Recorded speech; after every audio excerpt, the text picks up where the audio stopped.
இன்னுமே உங்க பிசினஸ்க்கு SEO use பண்ணிட்டு இருக்கீங்க, இன்னுமே ஜிஇஓ யூஸ் பண்ணுங்க. ஜியோ இல்லைங்க, ஜிஇஓ.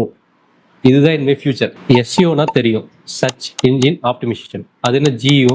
ஜிஓனா ஜெனரேட்டிவ் இன்ஜின் ஆப்டிமைசேஷன். கூகுளில் போய் சர்ச் பண்ற காலம் முடிஞ்சு சாட் ஜிபிடியில் போய் கேள்வி கேட்குற காலத்துக்கு வந்துட்டோம். இப்போல்லாம் கூகுளில் போயிட்டு பிளாட் ஃபார் சேல் மடிப்பாக்கம் கொடுக்கறதுக்கு பதிலாக suggest best in class 2 BHK flat near Madipakkam under 70 lakhs சாட் ஜிபிடியில் போய் சர்ச் பண்ண ஆரம்பிச்சிட்டாங்க. இது சாட் ஜிபிடியில் மட்டும் இல்லை, ஜெமினி, பெர்ப்ளெக்சிட்டி, இந்த மாதிரி எல்லா ஜெனரேட்டிவ் இன்ஜினும் இப்போ இந்த வேலையை தான் பார்த்துட்டு இருக்காங்க.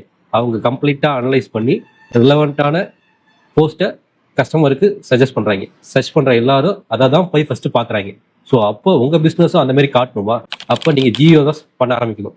இனிமேல் இப்படி தான் நம்ம கேட்குற கேள்விக்கு ஜென்ரேட்டிவ் இன்ஜின் அனலைஸ் பண்ணி அதுக்கு ரிலவெண்ட்டான வெப்சைட்டை சஜஸ்ட் பண்ணும். ஸோ நம்ம பிஸ்னஸும் ஏஐ சஜஸ்ட் பண்ணணும்னா நம்ம அதுக்கேற்ற மாதிரி ஜியோ பண்ண ஆரம்பிக்கணும். இந்த ஜியோவை பற்றி கம்ப்ளீட்டாக தெரிஞ்சுக்க எங்களை ஃபாலோ பண்ணிவிட்டு ஜியோன்னு கமெண்ட் பண்ணுங்கள். நான் உங்களுக்கு டிஎம் பண்ணுறேன்.